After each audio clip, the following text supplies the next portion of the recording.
Tonight, Hyannis Water District voters will decide the fate of the proposed new fire station. The Calm Fire Department is hosting a Narcan training session tonight to combat opiate-related overdoses, and Massachusetts towns could get more local aid from the state this year. These stories and more on this episode of Barnstable Today. It's Wednesday, March 5th, 2014. I'm Sarah Mannel.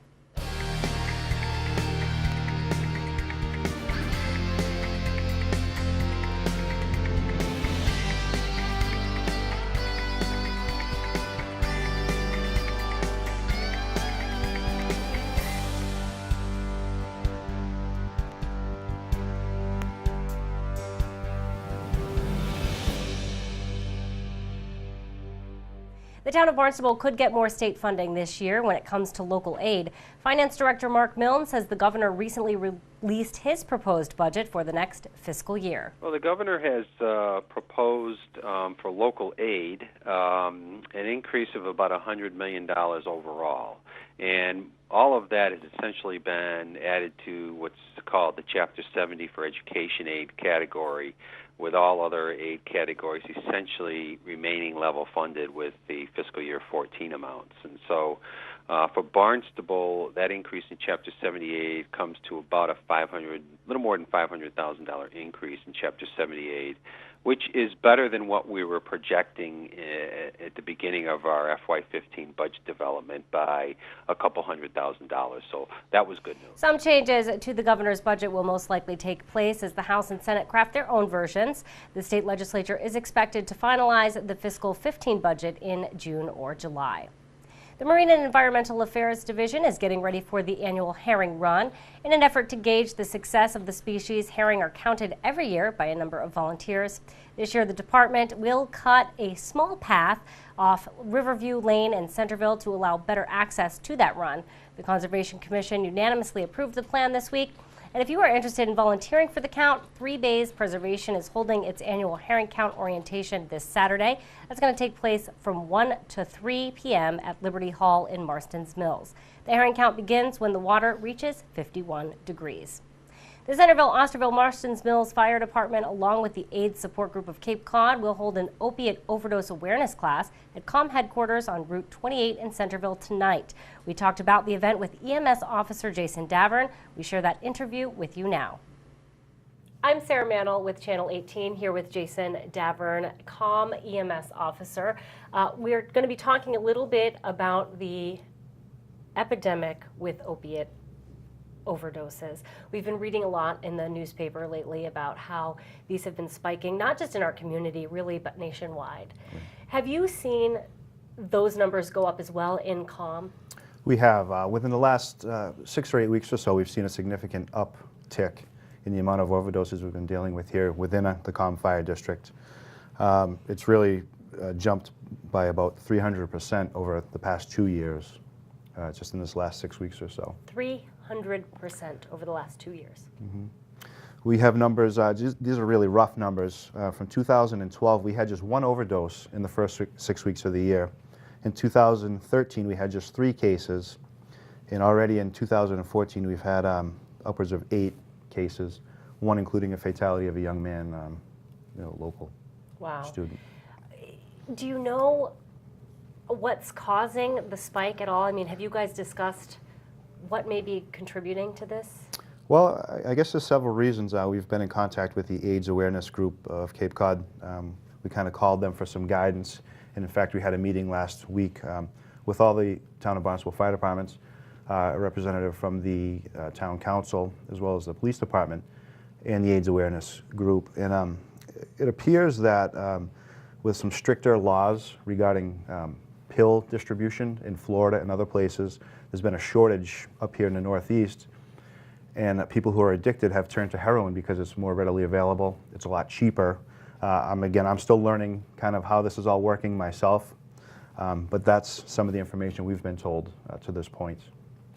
So this is sort of sparking, I think, in your department, an urge to get the word out and sort of spread the word, make people aware that this is really a dangerous drug to be dealing with, but also now taking a proactive approach and sort of trying to introduce Narcan training.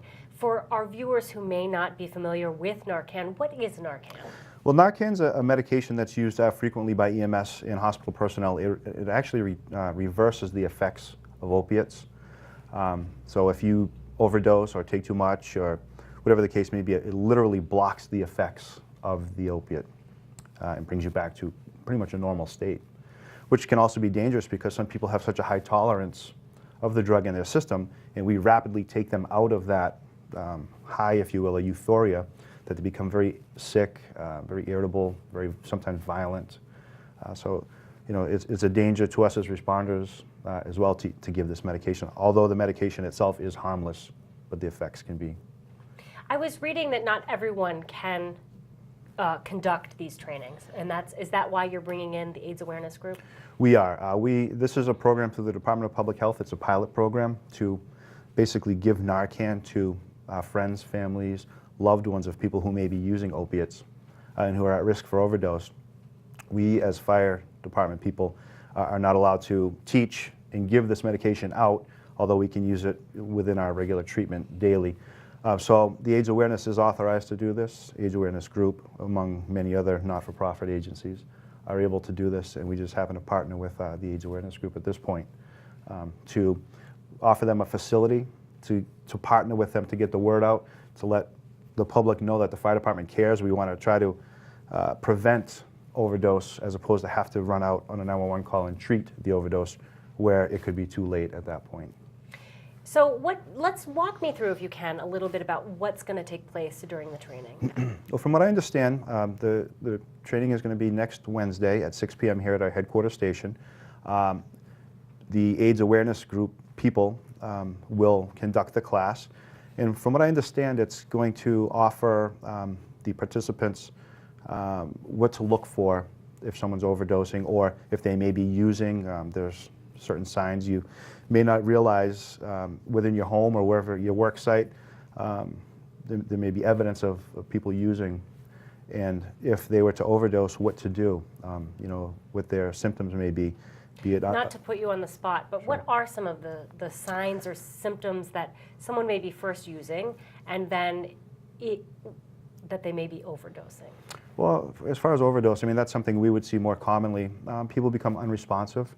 Worst case scenario, you're going to cardiac arrest, respiratory arrest, where your respiratory drive is depressed so much by this drug that you literally stop breathing. And other thing, you know, you would turn blue when you're not getting enough oxygen, and you know, some people have seizures. You know, wow. Yeah. Who are you hoping will attend this session? We're hoping anybody who has an interest in this, who thinks that they themselves, their family members, their loved ones, their coworkers may be doing this, whether they know for sure or they think that it may be the case, that anyone will come and just listen to the presentation. I haven't actually seen the presentation myself, so I'm looking very forward to seeing what it's all about for my own edification and knowledge. Now, at the training, are they able to hand out Narcan for individuals to take home with them so they have it on hand? They do. Part of the training is going to be how to use this medication, how it's delivered, what route, which is it's a nasal atomizer. You just stick the med in the nostril, squirt it, and it absorbs through the mucous membranes in the nasal passages. And to answer your question, yes, I believe there's a grant where they have a large supply of Narcan that they are able to give out to the interested parties who may want to take it home after they learn how to correctly use it. Great. Well, thank you. Is there anything else you want to add about the program before we wrap up?